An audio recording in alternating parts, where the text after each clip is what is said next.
guys, so these cute little fishies are a Japanese pancake called taiyaki, and it's usually filled with things like custard and red bean paste, and it's really one of my most favorite things to eat in Asia. So without further ado, here's the recipe. Okay, so we're going to start off with that pumpkin filling first. So 1/3 of a cup of coconut milk in a pot over medium to medium-high heat. Next, I'm going to add a tablespoon of maple syrup, and this is really up to you. If you want it a little bit sweeter, you can add a little bit more.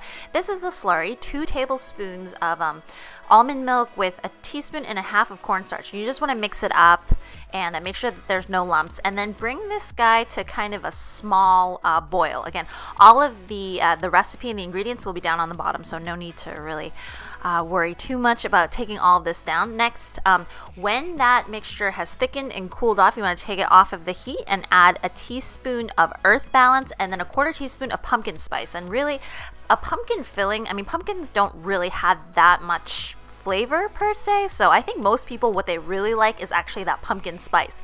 So I'm adding 1/6 of a cup of pureed pumpkins to this mixture, and you just want to whisk it until it's nice and smooth, and then put a saran wrap right on top of it so that it doesn't form a layer, and then stick it into the refrigerator for about an hour or so. But we're not looking for anything cool because we're going to put this guy right back into the pancake. So the pancake batter that we're making now, 1 1/4 cups of almond milk with about 1 teaspoon of apple cider vinegar, and you're kind of just pushing that aside. You're mimicking a little bit of the buttermilk. And then for the dry mixture, 3/4 of a cup of flour, 3/4 of a teaspoon of baking powder, a little bit of salt, and then the turmeric is just for color and not for flavor, so it makes the batter a little bit more yellow because we're not adding eggs. 3 tablespoons of maple syrup into the buttermilk mixture, and just whisk it well until everything's dissolved and blended, and then just put all of your dry mix in, and you're just making a pancake batter. This one's a little bit thick. I actually thinned it down with a little bit more milk afterwards because I found that actually a thinner batter works better for the griddle.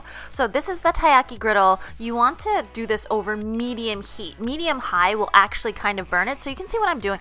I'm pouring a big spoon into it, and then right away I'm using this spoon to kind of make sure that all of the batter coats the sides already, and then I'm going back in to add a little bit more batter so that the sides aren't just like left alone to brown. And I find that this is actually the best way to do it. I'm taking a little bit of like a toothpick or a skewer, and then I'm just pushing back any of the parts that have gone out of the fish mold. This is really actually just to make it really pretty, and it's going to bubble up very similarly to pancake batter. So at about, I would say, the 3-minute mark, that's when I'm going to put in about a good whopping tablespoon of the pumpkin mixture, and then I'm going to take the half and then flip it over using that. And I find that the easiest way to kind of release the pancake from the mold is to actually use that skewer and then to kind of poke at it. So you can see how pretty and nice and even that color looks. If you have a gas stove like I do, it is so hard to control the heat, and different parts of it burn. So it kind of takes a while to get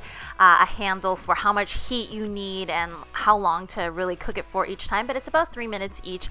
And then afterwards I stick the fishes together, and then I turn it over, and I can kind of gauge how much more heat it needs. So sometimes, like if you want it to be a little bit more brown, you might just hold it over the flame for just a little bit more time. So it's just the easiest to do with a skewer. It releases immediately. But these were probably, you know, I probably tried a good 5 or 6 fish before it started to become right. And even then, I mean, it really, look at that. That's a really nice filling. But what I'm saying is, you know, if you're just making it for friends and family, I mean, you want it to be presentable, but there's going to be some pieces where the heat's uneven, but the fish and the pancakes and everything, it is still super good. So I just cut one in half. You can see how nice the filling looks. It's nice and bright and orange, and that's really what the pumpkin does. And surprisingly, pumpkin and coconut go really well with one another, and this is a super creamy custard. You'd never know that eggs were missing from it, and it's just really perfect looking and adorable and lovely. So